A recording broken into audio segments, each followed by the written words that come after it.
اللہ کے یہاں یہی ہے کہ جس کا درجہ زیادہ ہے اس کی آزمائش بڑی ہے. تو انہی بڑی شخصیات میں سے جن کے بڑے بڑے درجے ہیں اور آزمائش بھی اتنی کڑی ہے، سیدنا حضرت ابراہیم علیہ السلام کی ذات گرامی. آپ کی شخصیت، یہ وہ خوش نصیب انسان ہیں جو کائنات میں پوری دھرتی پہ آمنہ کے لال کو چھوڑ کر کے سب سے زیادہ اللہ کو محبوب ہیں. رسول اللہ صلی اللہ علیہ وسلم کے بعد جن کا مقام و مرتبہ ہے، جو تمام انبیاء سے بھی حضور کے علاوہ، حضور کو چھوڑ کر کے تمام انبیاء سے بھی افضل و اعلیٰ بزرگ و برتر ہے، وہ سیدنا حضرت ابراہیم علیہ السلام ہیں. اور جیسے میں نے عرض کیا کہ ان کا مرتبہ ایسے ہے، یہ مرتبہ ایسے نہیں مل گیا، یہ مقام ان کو ایسے حاصل نہیں ہو گیا.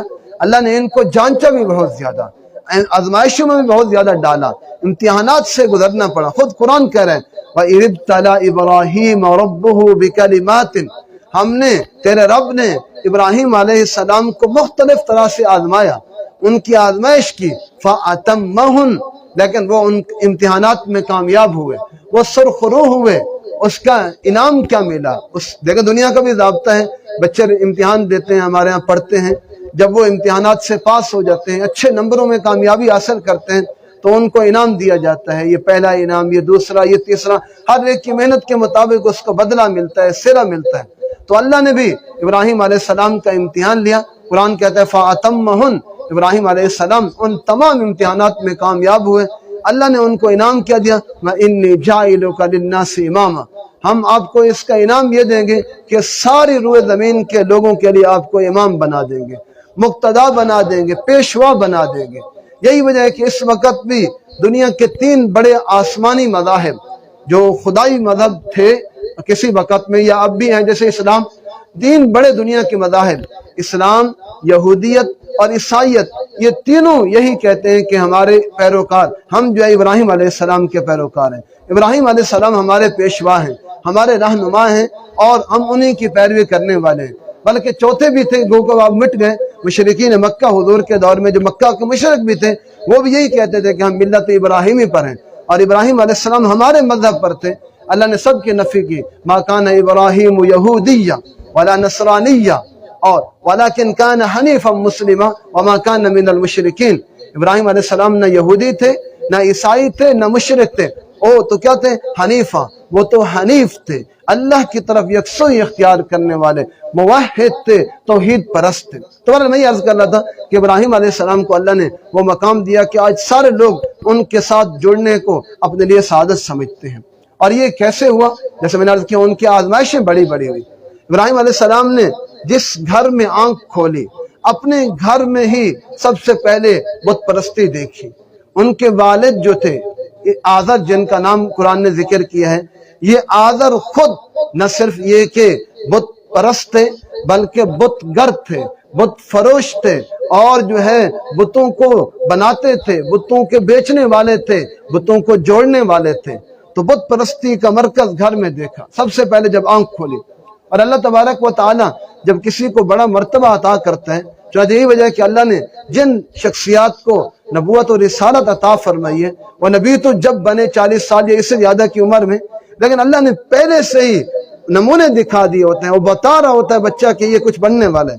ہماری سرائکی میں بھی کہتے ہیں کہ بچہ جو ہے پنگوڑے میں پہچانا جاتا ہے کہ یہ کیا بنے گا. تو پیغمبر جتنے بھی آئے، خود حضور صلی اللہ علیہ وسلم کا بچپن، آپ کا لڑکپن، آپ کی جوانی ہم دیکھ رہے ہیں. نبوت تو 40 سال کی عمر ملی، بتا رہے تھے کہ یہ بچہ، یہ لڑکا، یہ جوان کوئی عام نہیں ہے. تو ابراہیم علیہ السلام کا معاملہ بھی ایسے تھا. خود قرآن کہتے ہیں وَلَقَدْ آتَيْنَا إِبْرَاهِيمَ رُشْدَهُ مِنْ قَبْلُ، نبوت سے پہلے ہمیں انہیں رشد عطا کیا تھا، سمجھ بوجھ، دانائی و فہم و فراست عطا کی تھی. تو ابراہیم علیہ السلام نے جس گھر میں آنکھ کھولی وہ بت پرستی کا مرکز تھا. اور چونکہ ضابطہ یہ ہے کہ توحید کا، دعوت کا، خیر کا ابتدا اپنے گھر سے کی جائے، تو آپ نے سب سے پہلے دعوت کا کام اپنے گھر سے شروع کیا، اور اپنے والد کو جو ہے اللہ کی طرف بلایا.